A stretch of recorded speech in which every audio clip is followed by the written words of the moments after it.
Andy Bolnick, everybody. Hi there. Hi.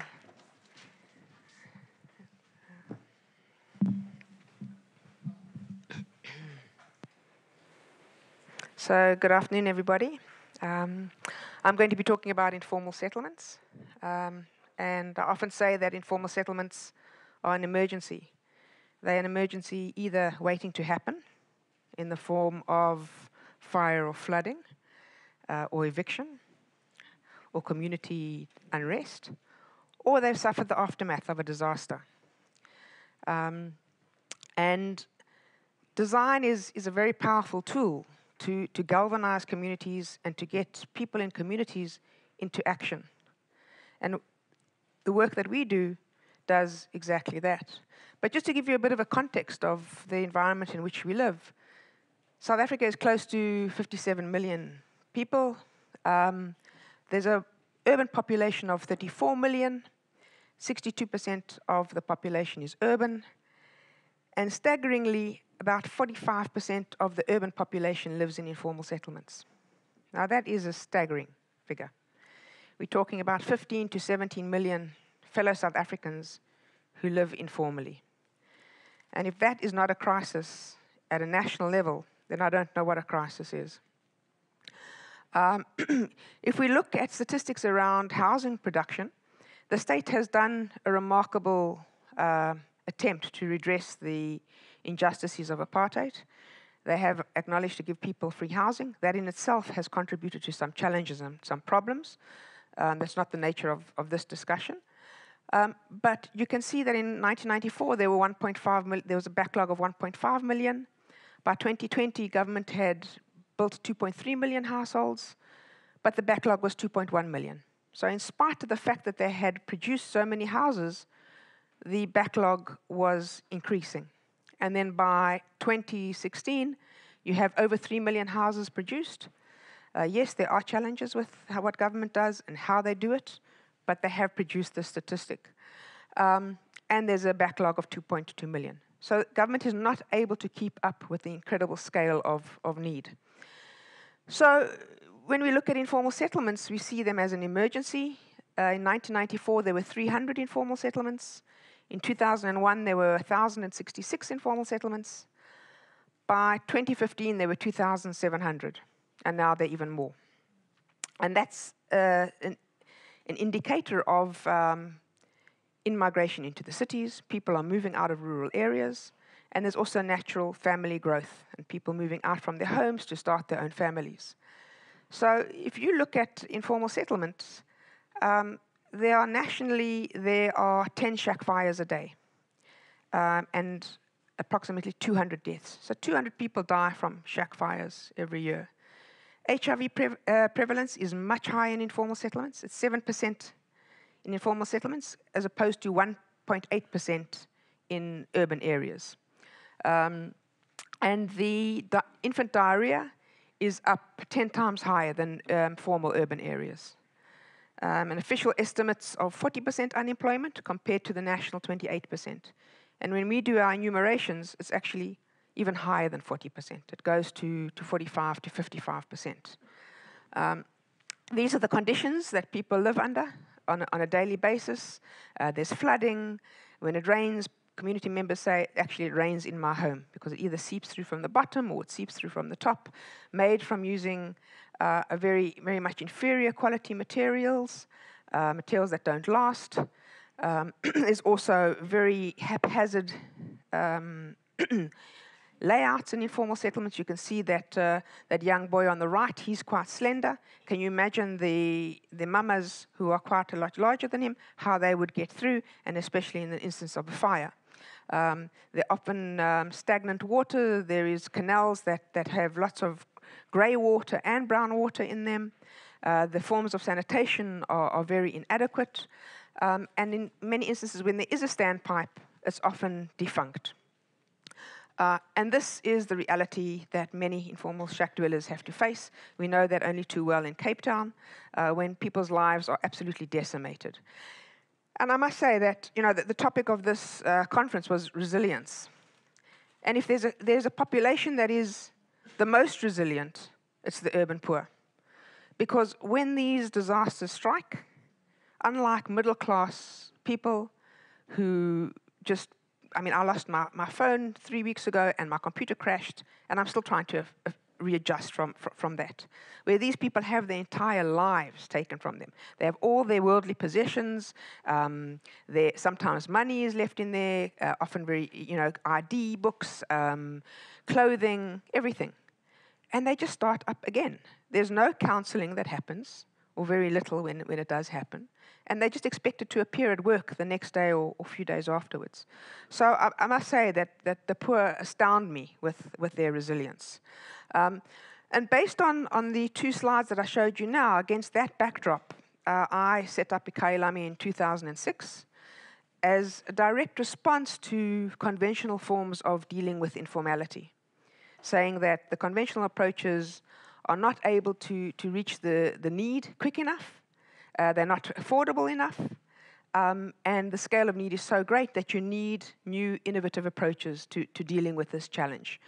And the lens at which I came to this from was twofold. One was from a design intervention of saying, how do we address things from a design point of view, from the home, from the urban planning. But the other one was to say that the poor are actually the most intrinsic value asset to cities in terms of their ability to create and resolve challenges. They've built housing. If you look at that backlog of 2.1, 2.2 million, the poor have built their own houses. That's the greatest contributor to housing delivery in this country are the urban poor and shack dwellers. They build more homes than business or government actually do, albeit a informal dwelling. So our first intervention was to look at the shelter, because a shelter is intrinsically a human right and vital to a person's existence. And we came up with a number of criteria. And part of that was saying, okay, upgrading and shack building was invented by the poor. How can we learn from them? And in the early days, we did a lot of prototyping. And the criteria that we had to meet is that it had to be easy to transport, quick to build, fire and flood resistant, which is vital in this context, durable and flexible, because the informal settlements is so cramped. One needs to be able to fit into those nooks and crannies quite carefully, and affordable. So these weren't small tasks, but we set about doing that in the early years of 2006. We came up with a very good prototype, which we still use to this day. And then we also said, okay, well, we don't want to address only the household need, because if we're going to create systemic change, and if we're going to influence government and how poor people respond to disasters or to life shocks as their terrible environment in which they find themselves living on a chronic situation, we have to do things at a much broader settlement level and an urban planning level. And reblocking is the spatial reconfiguration of informal settlements to allow for open spaces, to allow for the provision of basic services, which is critical to improving people's lives. And it also improves people's homes by upgrading their shack. So it's addressing the home and the broader urban planning. We have also done we used participative design tools as an intrinsic value of what we do. Tomorrow at the workshop that we're going to be running together with the CDI, we will be having four tables, and one of them will be using our new participative design tool, which is a digital serious game. We won a competition in 2017 that was launched by DDAT to develop a serious game that can actually lead to the improvement of communities. And we can reposition this game into any urban context. So it doesn't only need to be reblocking, but in this instance, that's what the game focuses on. And the other tables will be actually our old way of manually moving shacks around. So, and our Empower Shack is also another kind of focus of ours in terms of developing an innovative double-story housing prototype. This was done very much involved with the community. They were part of every iteration of the design. The housing design had 7 iterations, and the layout design had a zillion. We've partnered there with urban think tank from ETH Zurich. And this particular project is hoping to set precedents and create solutions that will be far greater than just this particular project. In fact, all the interventions that we do are catalysts to engage, to call on government and to call on poor communities to take up the slack. I've been asked to focus on disaster, so I'm going to quickly run through them. Although we came up with wanting to implement reblocking in 2006, because of the subsidy housing model, we couldn't implement it in communities in situ. And our first intervention was in 2009 in Joe Slovo. There was a fire of 500 homes. And we worked very closely with the leadership. With the leadership, we were able to starve back and hold back the city from issuing their kits. The city came to issue their kits and to distribute them to the community. We said hold back, and we were able to implement our first reblocking, which then led to partnerships with the City of Cape Town, because at that particular time, there's, you can see the only white guy there who was from the City of Cape Town. He actually laughed at us, and he said to us, "You'll never achieve this. We as a city have tried it for years. You'll never achieve creating lanes and pathways." And he had to eat his words. And he's actually become quite a proponent and a backer of reblocking. So that really created quite a powerful precedent. Our next fire intervention was BM section, which was a fire that occurred in 2013 along the N2 going towards Stellenbosch. If you go along there now, you'll see in one section we built 90 households with our entire development we did. That was an interesting one, because it's strange. We had to broker a deal with government that had everything that benefited government, but we had to fight hard to broker that deal. And what we were offering is we were offering our fire retardant material, some of it, together with communities so that we can reblock the area. We worked very closely with the community. The community wanted us to do a reblocking. And government knew that we had some material and resources at our disposal, and they called me in and they said, "We need you, instead of to distribute that resources to all the people on the site, or as many as we could on the site, use all of your resources to build a temporary relocation area." And it's strange to think that government didn't have the resources to do that, and for some reason they didn't. And they really said, "Please, we need your support here." So we said to them, "Okay, we'll do that on two conditions. One is that where you want to relocate people onto the site, and you see on the left here, the government had a layout that was just like a barracks, just one shack after another, no creativity, no humanity. And what actually that was going to entail is that, so that's what was their layout. And we said, "We will come on board as long as you let us change that layout." That was the one condition. And we'll work with the community to change that layout. The second thing is we said, and where the fire occurred, because that was a greenfield site, we said where the fire occurred, where they were going to relocate 400, put 450 people back, we said we want to work with the community to do a reblocking. And after lengthy negotiation, I mean, it's crazy to think this, they said, "Okay, fine." And we worked with the community every morning. The material used to come in. We had designed for 25 to 40 structures. We did it with the community. You can see that all community members working there. And then in the afternoon, the community members with our architectural support, we would go to the community hall and we would design for the next day. This was hailed as a success of government. On the top one was their government's plan. That was like a 5x5 plot. People would have been able to have put their shacks anywhere, which would have just redone another informal settlement. It would have recreated another informal settlement. On the bottom right is what we created with the community. And you can see we actually saved space, which government used later. This particular intervention also assisted with because we were doing in situ projects at the time, government actually adopted reblocking as a policy directive. So we were very pleased that government have included it into their policy, which led me to Imizamo Yetu. Imizamo Yetu marked an incredible opportunity to take the policy directive that government had put into policy. We were on site from day one. Some disastrous management people were saying, fantastic that we've got iKhayalami with us. And our team was there the whole time. Towards the end, they were talking super blocking. We were talking reblocking. Super blocking is an engineering perspective. It's trying to take big chunks, leaving the chunks as an informal settlement, and then just creating roads for infrastructure. And we were saying, don't think from an engineering perspective, think from a humane perspective, think from more of an architectural urban planning perspective. In the end, at the 11th hour, government said to us, right, you've got carte blanche. Start with the first section. And that there on the right-hand side is me actually pointing to government official to measure the whole area.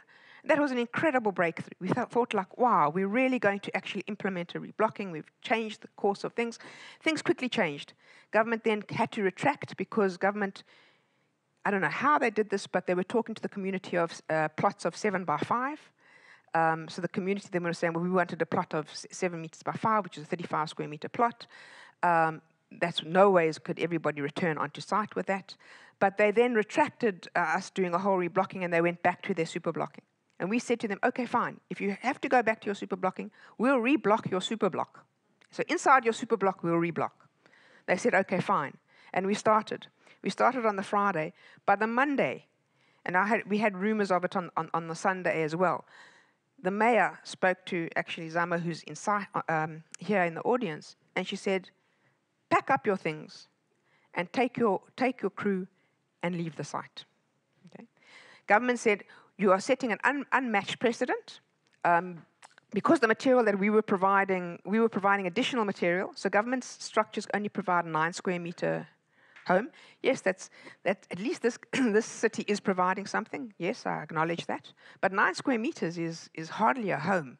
And we were providing more material, and so that people could build a 25 square meter dwelling, and we wanted to do it in a reblocked layout so that people can actually have that as their home and launch their home from there, not from this 9 square meter tiny little thing. And we said to them, in any case, people are going to extend. So let's work with the people, and we could at that time we could do 200 units. By the third day, we had got support from our funders saying that we could do another 200. So we could do 400 within 3 days. And I guarantee you that we would have been able to have done a lot more had we continued. But government said we were setting an unmatched precedent. So what they did is they really knew how to, instead of influencing people and creating friends, they alienated people and angered the community. And we said to them, look, if even the leadership was saying, as many as you can provide for, we want you to assist. And government actually turned us away after we had set the 2009 precedent in Joe Slovo and bailed them out and assisted them in 2013. And it was tragic that they turned us down. It showed no foresight, no gumption to it. People talk about innovation and trying new things. There's no gumption around that. And we felt that we let the people of Imizamo Yetu down. We think that we could have done a hell of a lot more in that situation. And we were traumatized by that whole engagement. This is Town 2 in Khayelitsha. We responded to this. Unfortunately, government, as opposed to Imizamo Yetu, and a month later, government only started engaging people, started giving out the kits. Here in Imizamo Yetu, I don't know for what reason, maybe it was political, the day after the fire, they gave out kits. There wasn't enough time for us to actually lobby and engage. We also didn't have the resources ready at our disposal because we hadn't engaged our funders. So people recreated an informal settlement, and there was a lot of, I guess, injustice that was caused around that because those who were strong families took up more space. There were probably 100 households that actually weren't able to go back onto the site, and they had to get absorbed into the surrounding areas. So here, another scenario where, in a sense, we felt that it was a missed opportunity for government to work with us. I'm going to quickly run through. Yeah, our reblocking is also incredibly powerful as an in-situ process. And this is where really design goes deep. because here we have the time to engage the community, to get the community on board to the thinking, to the processes, to the design intervention. And this really can lead to a very powerful and resilient community. So with our methodology of shack upgrading and spatial reconfiguration, we're not saying to communities, stay in a shack. We're going to upgrade your shack, but stay in a shack. We're saying, upgrade your environment. Think around spatial planning for the future, so your shack can then become a formal home. But use this as incrementally. You're going to be incrementally move towards something more formal. And it is a powerful tool. I mean, it's fraught with lots of challenges, and it's very tough sometimes for communities because everybody has to come on board. But the results are quite profound, and you can see on the bottom right that's what some reblock communities look like, as opposed to what current informal settlements are. So I would just like to end by saying a call to action. So everybody can go onto Facebook, and I would encourage everybody to go onto our Facebook, to like our page, because the more you are informed about what we do, the better that what we do can actually reach more people. We're coming out with a video that will be very, very informative in the next few days, so please like our page. If you're a foundation or CSI or linked to BE funding, we need funding in order to create these catalytic projects. Government, I really call on government. We don't want to take you to court. We don't want to fight with you. We don't want to lambast you in these situations. Work with us. We want to work with you. I mean, in instances where we are working with government on our power shock problem, it's challenging, but we do make strides forwards. We're doing 2 in-situ reblocking projects at the moment. It took a very long time to get government on board with the one that we're actually going to be breaking ground on this week. And we urge you to please really embrace us. And if they're politicians, government just are providing starter kits to this particular project. We have community members here that will partake in the processes tomorrow. But we're saying, go a bit further. If you are a politician, there's an election coming, rather give these community an enhanced kit like you did in previous reblocking projects. So really, we want to work with you. Business, let us help you do a social audit. As Amira challenged everybody, we would very much like to engage with businesses and find out where your people live and see if any of our innovative and design solutions can actually help your staff members. So please, if you're listening, we would really like you to take that on board. From architects and planners, we love you. If you are involved in any type of projects of this nature, call on us.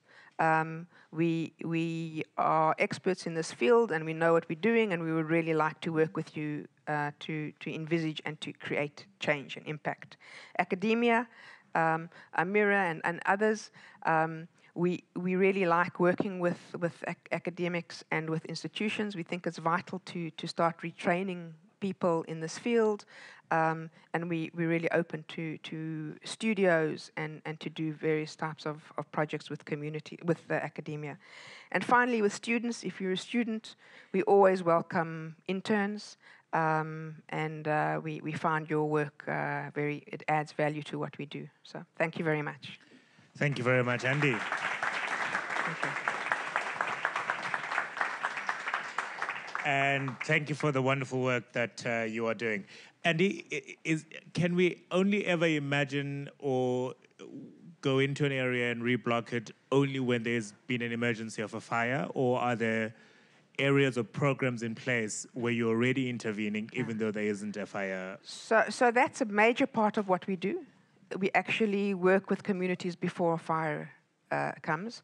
So that in layman's terms is where people currently live, we actually do the reblocking. It's called in situ. We've done numerous projects. We're currently busy with 2 at the moment.